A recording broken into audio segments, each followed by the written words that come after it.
여러분, 혹시 그런 생각 해보신 적 있으세요? 우리는 왜 이렇게 무언가를 남기고 싶어 할까요? 아주 먼 옛날 동굴벽에 남겨진 손자국에서부터 지금부터 100년 뒤에나 읽힐 책을 만드는 프로젝트까지 정말 신기하죠? 오늘 디 엑스플레이너에서는 바로 이 본능적인 욕구, 흔적을 남긴다는 것의 의미를 한번 제대로 파헤쳐 보겠습니다. 자, 그럼 우리 함께 시간 여행을 떠나볼까요? 무려 3만 년 전으로 거슬러 올라가서요. 과연 그때 우리 조상들은 무엇을 남겼을까요? 그들의 흔적을 따라가 봅시다. 네, 첫 번째 이야기, 바로 태초의 흔적입니다. 지금부터 3만 년 전 스페인의 어느 깊숙한 동굴로 들어가 볼 텐데요. 인류가 남긴 가장 오래된 메시지가 그곳에 숨겨져 있다고 합니다. 상상해 보세요. 칠흑 같은 동굴 안으로 들어갑니다. 손전등으로 벽을 비추니까 와, 수십 개의 붉은 손자국이 나타나는 거예요. 그런데 더 놀라운 건 여기엔 겨우 4살쯤 되어 보이는 아주 작은 아이의 손자국도 있다는 겁니다. 수만 년의 세월을 건너뛰어서 나 여기 있었어 하고 외치는 것 같지 않나요? 아니, 그럼 이걸 어떻게 만들었을까요? 이걸 네거티브 핸드 기법이라고 부르는데요. 정말 기발합니다. 입에다가 색깔 있는 가루, 그러니까 안료를 머금고 벽에 댄 손에다가 푸 하고 뿜어내는 거예요. 뭐랄까 최초의 스프레이 아트 같은 거죠. 이게 그냥 심심해서 한 낙서가 아니라는 증거가 있어요. 아이의 손자국이 어른 키로도 닿기 힘든 높은 곳에 찍혀 있거든요. 그건 즉 누군가 그 아이를 안아 올려서 일부러 정성껏 이 흔적을 남겼다는 뜻이겠죠? 자, 그런데 정말 소름 돋는 사실이 있습니다. 3만 년이라는 엄청난 시간 동안 유럽 전역의 동굴에서 발견된 이런 기하학적인 무늬가 딱 32개뿐이었다는 겁니다. 32개요. 만약 그냥 되는 대로 그린 그림이었다면 종류가 훨씬 더 많지 않았을까요? 이 32개의 상징이 계속 반복해서 나타난다는 건 이게 단순한 그림이 아니라 뭔가 의미를 가진 신호였다는 강력한 증거가 됩니다. 바로 이 지점에서 고고학자 제네비브 본 패칭어는 엄청난 가능성을 제기합니다. 이것은 세상에서 가장 오래된 소통 시스템 중 하나일 수 있다고요. 생각해보세요. 우리가 보고 있는 이 점, 선, 삼각형 같은 것들이 글자가 발명되기 훨씬 이전에 사용됐던 일종의 그래픽 언어, 즉 정보를 전달하는 코드였을지도 모른다는 겁니다. 정말 대단한 발견이죠. 그런데 여기서 정말 흥미로운 반전이 일어납니다. 과학자들이 동굴벽화 중에 일부를 분석했더니 세상에 그게 6만 5천 년 전의 것이라는 결과가 나온 거예요. 자, 타임라인을 한번 보세요. 우리 직접적인 조상인 호모사피엔스가 유럽에 도착한 건 4만 년 전이거든요. 어라, 그럼 그보다 2만 5천 년이나 더 이른 시기에 도대체 누가 이런 예술작품을 남겼다는 걸까요? 네, 그 주인공은 바로 네안데르탈인이었습니다. 우리가 흔히 좀 원시적이고 투박하다고만 생각했던 바로 그들이요. 이건 정말 엄청난 발견이에요. 예술은 우리 호모사피엔스만의 전유물이라는 생각이 완전히 깨져버린 거죠. 지금 과학자들은 한 걸음 더 나아가서 물감에 섞여 있을지 모를 침에서 DNA를 찾아내서 이 가설을 확증하려고 해요. 어쩌면 인류의 역사가 새로 쓰여야 할지도 모르는 그런 순간입니다. 자, 이렇게 태초의 흔적을 살펴봤고요. 이제 두 번째 이야기로 넘어가 보겠습니다. 우리 모두의 이야기입니다. 과거에는 누가 흔적을 남겼는지가 중요했다면 이제는 무엇을 남길 것인가가 중요해지고 있어요.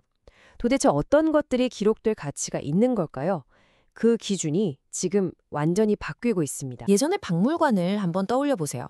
주로 왕이나 장군, 위인들, 그런 대단한 사람들의 물건들로 가득 차 있었죠. 그런데 스미소니언의 한 큐레이터가 이런 질문을 던집니다. 과연 그런 것만이 역사일까? 하고요. 그래서 요즘 박물관들은 달라지고 있어요. 유명한 사람들뿐만 아니라 평범한 사람들, 바로 저와 여러분 같은 우리 모두의 이야기에서 진짜 역사를 찾아내려고 하는 거죠. 바로 이 의자가 좋은 예시가 될 것 같아요. 그냥 보기에는 낡고 작은 나무 의자죠. 에콰도르에 사시는 데브란 나사레노 할머니가 강을 건널 때 쓰던 보트 의자래요. 근데 이게 그냥 의자가 아니었어요. 할머니가 손자들을 무릎에 앉히고 옛날 이야기를 들려주던 아주 특별한 공간이기도 했던 거죠. 자세히 보시면 의자에 거미가 한 마리 새겨져 있죠? 이게 바로 서아프리카 전설에 나오는 영웅 아난시검이라고 합니다. 이 작은 거미 조각 하나가 정말 엄청난 이야기를 담고 있어요. 아프리카에서 노예로 끌려온 조상들의 이야기가 그 끔찍한 역사를 뚫고 대서양을 건너서 수백 년 동안 이어져 에콰도르의 한 할머니의 보트 의자에까지 새겨진 겁니다. 정말 문화의 힘이란 게 놀랍지 않나요? 때로는 한 점의 그림이 한 시대의 슬픔과 한 사람의 인생 전체를 담아내기도 합니다. 이 그림은 경찰의 총에 맞아 안타깝게 세상을 떠난 브레오나 테일러의 초상화입니다. 화가는 그녀가 살아있었다면 입었을 법한 아름다운 푸른 드레스를 입혀주었고요. 또 그녀가 세상을 떠나기 직전에 받았지만 끼지는 못했던 약혼 반지를 손가락에 그려 넣었습니다. 그녀가 가졌어야 할 미래를 기억하기 위해서요. 그리고 우리를 똑바로 바라보는 이 시선. 그녀가 단순한 통계 속 숫자가 아니라 소중한 한 명의 인간이었다는 걸 잊지 말아달라고 말하는 것 같습니다. 네, 세 번째 이야기로 넘어가 볼게요. 잊힌 목소리를 찾아서입니다. 지금까지는 눈에 보이는 흔적에 대해 이야기했다면 이제는 귀로 듣는 흔적에 대한 이야기예요. 사라질 뻔한 음악들을 구해내는 스스로를 음악 고고학자라고 부르는 한 사람을 만나보겠습니다. 이 사람, 알렉시스 샤르팡티에는 스스로를 레코드 디거, 그러니까 음반을 파는 사람이라고 불러요. 그의 일은 마치 탐정 같아요. 첫 번째, 먼지 쌓인 창고를 뒤져서 아무도 기억 못하는 희귀한 음반을 사냥하고요.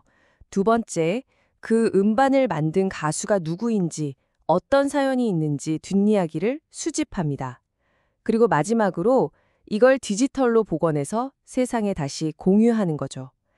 잊혔던 예술에 새로운 삶을 선물하는 거예요. 근데 궁금하지 않으세요?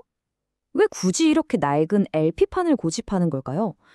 여기에 기술의 아이러니가 있습니다. 우리는 보통 디지털 파일이 영원할 거라고 생각하잖아요. 그런데 그거 아세요?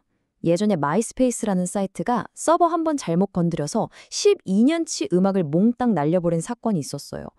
디지털은 이렇게 한순간에 삭제될 수 있는 거죠. 오히려 손에 잡히는 이 LP판이야말로 수십 년을 버틸 수 있는 훨씬 안전한 타임캡슐인 셈입니다. 샤르팡티에는 이렇게 말합니다. 예술을 잊히는 것에서 구해내는 것. 그게 진짜 아름다움이라고요. 정말 멋진 말이죠. 그는 실제로 30년 전에 해체했던 스위스의 한 펑크밴드 멤버들을 일일이 찾아내서 다시 무대에 세우기도 했어요. 덕분에 하마터면 영원히 사라질 뻔했던 음악이 다시 살아나고 그 음악가들은 자신의 청춘이 헛되지 않았다는 걸 확인하게 된 거죠. 자, 어느덧 마지막 네 번째 이야기입니다. 미래를 위한 약속. 지금까지 과거의 흔적을 보존하는 이야기를 했다면 이제는 아주 의도적으로 미래를 위해 흔적을 남기는 정말 대담하고 멋진 프로젝트 하나를 소개해드릴게요. 이 프로젝트의 이름은 미래도서관입니다. 스케일이 어마어마해요. 무려 100년짜리 프로젝트거든요.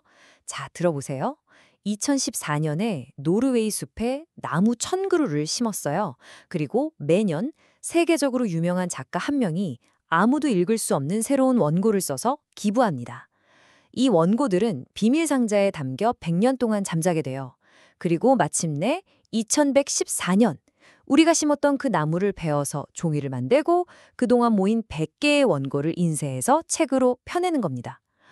와, 정말 상상만 해도 가슴이 웅장해지지 않나요? 이미 참여한 작가들의 이름만 봐도 대단합니다.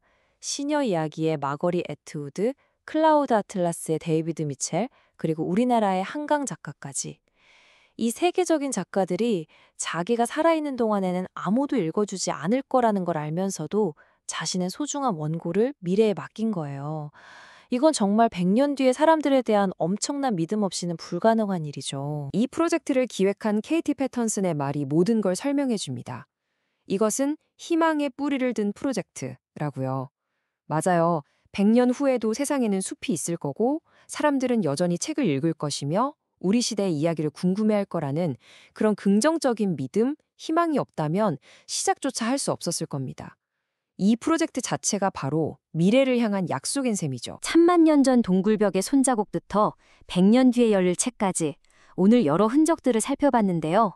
결국 이 모든 건 나 여기에 있었어 하는 시간을 향한 하나의 외침이 아닐까요? 자, 이제 이 질문을 여러분께 드리고 싶습니다.